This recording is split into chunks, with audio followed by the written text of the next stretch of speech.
আলাইকুম।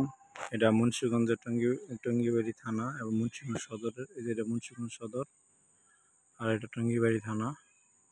দুইটার মাঝখান দিয়ে এই যে নদী চলে গেছে তার নাম রজত রেখা, আজ মৃত রজত রেখা। দুই পাশে এই যে এই দক্ষিণ দিকে হলো পদ্মা নদী, কিন্তু দেখেন এই পর্যন্তই, দেখেন আর কিছু আগান যায় না, কিছুই যাবে না, টলার নৌক কিছু যাবে না, গাছপালা সব ভরে গেছে। আর এদিকে এলো আপনার এখান থেকে মাখাটি হইয়া কাটাখালি চলে গেছে। হ্যাঁ, মুন্সিগঞ্জ সদর। দেখেন আজকে এখান থেকে আর বেশি দূরে যাওয়া যাবে না, এমন অবস্থা খারাপ, নিজে শুকিয়ে গেছে অনেক জায়গায়। হ্যাঁ, ময়লা আবর্জনা, গাছপালা, এখান থেকে ট্রলার চলতো, এই যে একটা ব্রিজ বানাইছে, হ্যাঁ এরকম ট্রলার যেত। এখন কোনো একটা ফড়াও পদ্মার কোনো পানি আসে না, মুখ বন্ধ করা।